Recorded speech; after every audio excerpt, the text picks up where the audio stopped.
Bagana kadaan dhuftanii maqaan keessan eenyu jedhama eessarraa dhuftanii waaqayyo sooddaa kanatti maal isiniif godhee meerraa jedhaan saba waaqayyoof dubbadhaa.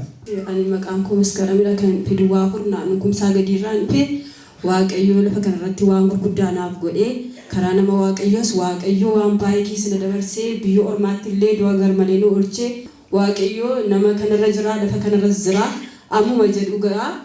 Ani yeroon biyya ormaa sana deemee jechuudha jireenya koo diigee bultoo koo diigee ijoollee koo dhiisee biyya ormaa deemee amma waggaaf ji'a jaatti namni biyya warri biyya alaa sun arabni suni naaf nagaa turan isa booddee afuura 66 fayyadamu amma sanaatti nagaadha isa booddee isaan anaan akka duudha kan isaan yaalii godhan turanii baay'ee dhiphadhan ture baay'ee dhukkuba ture inni koosna jiccitee baay'ee kiiloon koo 70 ol ture utuma heduu gadi hirrachaa deemee. Na obboleettii kootti bilbilee an baay'ee du'aaf jireenya gidduun jiraatii namoota waaqayyootti naa himi naa kadhachiisi jennaan obboleettiin koo gara kana dhuftee bilbila raajii fudhattee raajii hiikiti si himeeraa gargara kadhadhaa fi bilbila kana laadhaa fi baay'ee dhiphachaa jirti jedhan jennaan ishi jedheen ani bilbila isaa harkaa fudhadheen galgala sanan bilbiladhe amma isaan naa kadhatanitti baay'ee dhiphachaa jira naa kadhatanii isa booddee afur hamaan irraa ifatanii obboleettiin anaa ati du'aan kee reeffi kee gara biyya Itoophiyaatti hin galu ati fayyaama kee gara induutu ati garuu nan du'a jettee dhiphachaa jirtana an du'aaf jireenya gidduun jiran jedhee naa kadhatanii wanta wal gaggadhiiseen argaa ati jireenyi kee wal gadhiisaa jennaan bultoo koos diigeen maatii koos dhiiseen fennaan jireenyi kee hin diigamu waaqayyo natu ijaara jedhannaan laakiin noo fuudhee hin fuunee firri sobee nama gowwoomsa ati jireenya keetti hin deebita lubbuun kees waan tokko hin ta'u maatii keettis nagaadhaan deebita Kakkatillee xiyyaaraan nagaadhaan hin galleellee wanti ta'ee jira paaspoortii keerrattis xiyyaara sanaan akkati nagaadhaan gara Itoophiyaatti hin gallee wanti ta'ee jira waaqayyo abiddaan si dura darbeera sababa keef uummanni xiyyaara sana keessa jiranii sababa keef nagaadhaan galu jedhanii natti raajanii ameen jedheen fudhadhee baay'ee naa kadhatan dhuguma akkuma raajiin dubbatanii hamaa tokko narra hin geenye xiyyaaraan gaafachi as kaanu guyyaan isaa ga'ee jechuudha. Yeroo sanatti cufamee ture gaafa guyyaan as ga'u sa'aatii tokko fiigaa dhufe xiyyaarri naannoo sana sa'aatii 6 akkas kan deemamu baay'ee seetanichi hariyaan dhufe finfinnee gaafa geenyu akka ittiin buunee fi hurriin marsa gaafa marsu ni oofu baqa qabattoo keessan hiikkadhaan hin deebineerra dudduubatti bu'uu waan hin dandeenyeef sodaatinatti kadhadhu wanti ta'u jiran dhagartana amee jedhe ani yaa waaqayyo dubbatteetta. Dubbattee na qaanessitu na gargaaree deema kadhadhaa sa'aatii tokko saasilaati buunu qilleensarra deemne waaqayyo amma jedhee gaa akkuma dubbatee xiyyaarri sunis hin cabnees silaa akka inni caccabuuf akka nu lubbuun keenya badu ture nagaadhaan buunee amma irraatti kunoo erga sanaa deebi'ellee wal mucaallee godhadhee kunoo fuula keessan dura jira kanaaf waaqayyo akkasiin na dhaabee bultoo kootis deebi'ee nama galataa ta'ee ilillee galataan na dhaabee fuula keessan dura na dhaabeera sakkasii waaqayyo na dhaabe kana ilil jedhaa naa galateeffadha. Gooftaadhaaf galata dhiyeessaa. Utuu isaan siin kadhateen fuula duraa mee nama kana isaanii beektamoo dhimmanii kan akkasii kadhatanii sifkiimaan sababa walittiin kee si quunnamsiiftes akkas dhimmanii si kadhatumoo beekta turteeti. Ani beeku garuu waaqayyo akkuma dubbatee raawwate dhugaan waaqayyo waaqadha. Wanti karaa afaan raajii kanaa beeku asii baatanii sa'aatii tokko booddeedha wanti isin argitan ijaaf ijatti.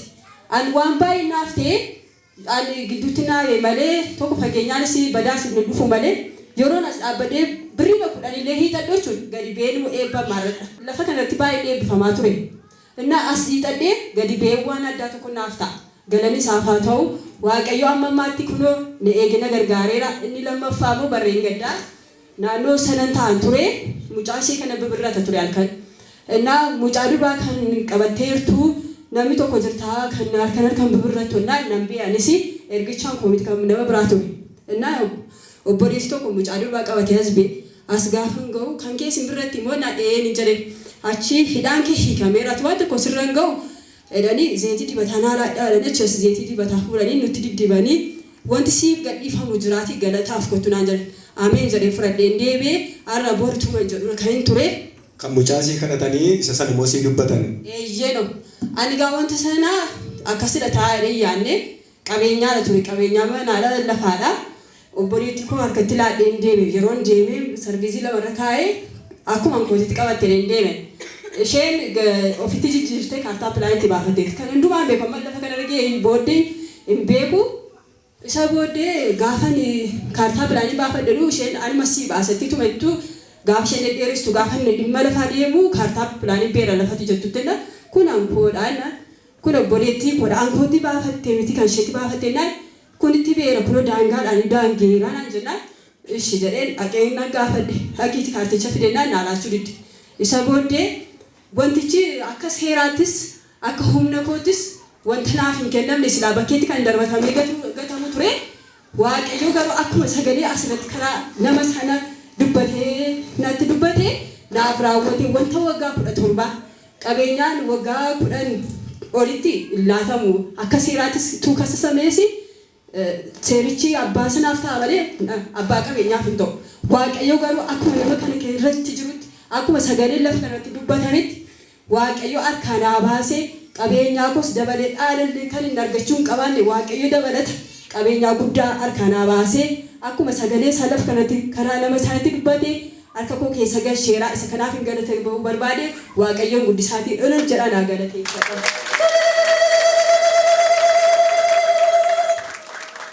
Sadaffaa mucaa ishee lammaffaatu baay'ee dhiphatti garaa ciniinnaadhaan naannoo kana jirti. Abbaa warraan koo ortodoksiidha isheen sababa isaa ortodoksii waan taateef namanne baay'ee garaa ciniinnaadhaan dhiphatti anis nan kana dhaaf isa booddee akka tasaa akkoo bukkeeteessi halkan wayii qabee walitti maramtee duutee oolte. Obboleettii tokko bukkeetti gara isaanii fiddee isaanii kadhachiisteef achiis seexanni raayyee bee waaqayyo karaa isaanii ammas mucaa koo du'a gar malee oolchi hamaan kanaa baaseera.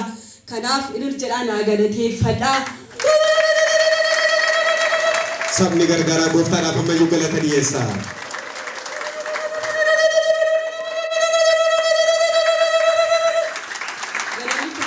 Haa ta'u waaqayyo dhugaadha. Waaqni lafa kanarraa waaqa dinqiidha. Amma libsuu ijaatti asii baatanii waan argitan wanta asitti wanti isinitti dubbatame wanta amma ittanii qabatan malee karaa jummaa booriftaa yookaan ji'a waggaa meeqa turu miti. Argeera ofirratti silaa aannan du'an ture hin duutu ani bultoo kootiyyuu deemuuf murtoon qabu.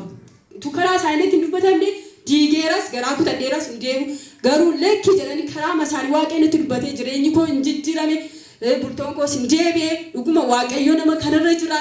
Waaqa akkasiin nama akkasiinuu kaasee dubbatee raawwatu kana ammayyuu guddisaa ilil jedhaa galateeffadha. Waaqayyo waaqadha.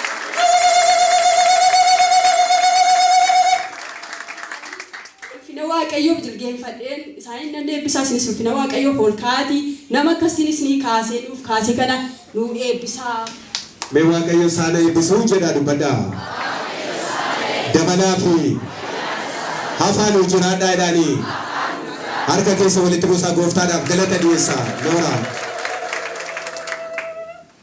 Noorii gooftaa si gargaare biraan hafiin bara baraan nu gabaatu isaa ta'e.